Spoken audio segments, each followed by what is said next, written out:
Now, I start with a slide of a guy named Steve Prefontaine. Does anybody know who Steve Prefontaine is? Okay, the gentleman that is running the show in the back, who is Steve Prefontaine? Long distance runner. What era was he? 70s. Now, he was the rock star of distance running in the U.S. In fact, there's been 2 Hollywood movies on him, Without Limits and Prefontaine. He was my hero growing up. Now, the reason I put him as a backdrop is not because I'm an old track coach, but because he embodies what I believe about leadership, which is this is a teachable skill. If I didn't think it was teachable, there would be no reason to have the lecture on the discussion. We say, well, it's all genetic. And the reason that this is important is it's maybe not as so important in the U.S., but in many of the countries that I work and live in, they don't believe that. It's based upon title or who your daddy is. And so you have to get this grounded with people very quickly. Leadership is a teachable skill. Anybody in this room can be a better leader tomorrow than they are today. It's a matter of choice.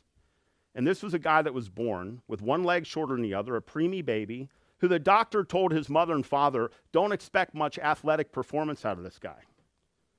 And he later came in 4th place in the 72 Olympics at 21 years old, which is very young for the 5,000, was rated number 1 in the world going into the 76 Olympics and flipped his car in May of 75 in Oregon, died, and we'll never know what would have happened in the 76 Olympics. But he made the most out of very little talent through a tremendous amount of hard work and a belief that people can do anything. And he had an old saying, which is to give anything less than your best is to sacrifice the gift. The gift is what you've been given, whether you believe through your parents or by God, the skills and talents that you've been given. And certainly everybody in this room can become a great leader if you desire to be so and you make those kind of choices. Great leaders dream big, bold visions that are tangible and they understand. You know, I would always ask you to look at the vision that you have on your team and the vision you have in your company. Is that something that excites people? What I found is that numeric targets of growth or profit don't excite employees. They have to know that it's something bigger. You know, we spend, if you look at it, you know, you spend 24 hours a day in life every day. If you take out your sleep 7 or 8 hours, okay, you're basically down to 16 hours of waking time. If you take that 16 on an average day and say, how much do I work? It's the number 1 activity of your waking life. You spend more time here than you do with your kids. Do the math. On an average work day, every single person in this room spends more time here with your coworkers than you do with your own children and family. Now, I've always told my wife sleeping time is together time, and she says, no, it's not. I mean, all you do is lay there and snore. But, you know, if you look at it, that's the reality. People want to be inspired by something bigger, and one of the great roles of leaders is to inspire people. Look at the great visions out there and look at the tangibility of them to make something special. You know, and stay away from what I would call general language. Like, let's take one of my favorites, which is Singapore Airport. How many people here have been to Singapore Airport? Is that a great airport? Maybe. Do you know what their vision is? Their vision is not to have the best airport in the world. Their vision is to have an amazing experience always under 30 minutes. And everything is set up that you're out of that airport in 30 minutes.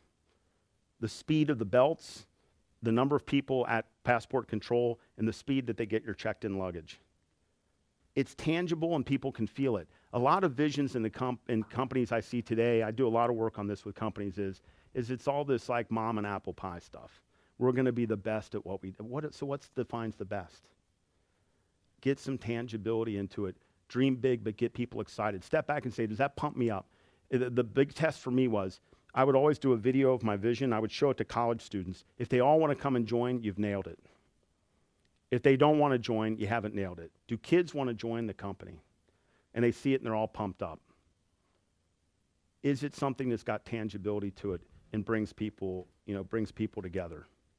It's got a little bit of panache to it. Not just we're going to be the best or we're going to have record profits, especially in family businesses. I used to tell, Coca-Cola bottling Nigeria is 30% family business. I told them having a profit target is not even remotely exciting to any of these people because they're already saying everything we do enriches this famous Greek family. We put money in their pocket while we starve. Nobody wants to work for that.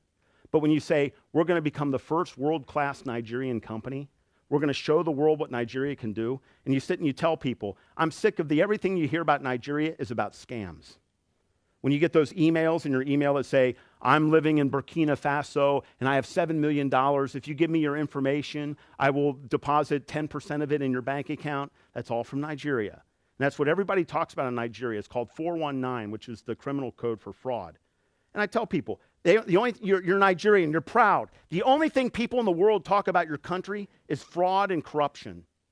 Now let's show them something different. Let's make a world-class company that people say, wow, that's what a Nigerian company can do. Let's create it so it's so good that in other countries say, we need a great engineer on the packing line. They don't go to Mexico or to Germany. They say, let's get one of those Nigerians because they got the fastest production capacity output of anybody. Now that starts to get people pumped up. It's about national pride. It's not, we're going to have record profits year after year. When they say, yeah, all the profits go to the owners and we get nothing. Make sure that when you dream big, it touches your people and it pumps them up. Do things with passion, or don't do them all. The ancient Greeks used to put on your tombstone, did this person have passion? That's all they worried about. And I think it's sad, especially for young people, they don't have any passion for what they do. And I always tell them, find what gives you passion and then go and do it. If you don't like what you're doing, quit. Life is short. Before you know it, you're moving on to something else. Passion's infectious. And it breeds in other people, and people pick up on it, and they say, wow, I'm being enthused, I'm enthused by this. We're emotional people. People join people follow people leave people stop following people. Passion is everything. Do what you love, and then you'll be passionate about it. I always tell people, always ask me all the time, how do you like what you do all these years? I say, I'm still just a coach. I just don't coach people to run although I still do coach. In fact, I'm the national coach of the Nigerian distance team. I'm going to the Olympics with the Nigerians. One of my marathoners made the Olympic team. But I'm still a coach at heart. That's all I do. And now I coach on different things, but sitting with young people and helping them get better and seeing them grow, seeing all those people that are now general managers in P&G today that, I was in Cincinnati last week, and, it warms my heart. A guy, I've been out of the company, I've been retired 3 years. A guy said to me, you should have been at the annual meetings in November. He said, one of our VPs stood up. It was a woman that used to work for me. And she said, before I start, I need to say this, that I owe everything in my career to Jim Lafferty. And he said, I needed to tell you that. And he said, I'll send you the video clip. And, this is your legacy, is people. Years from now, no one will remember your shares and your sales volume and all that.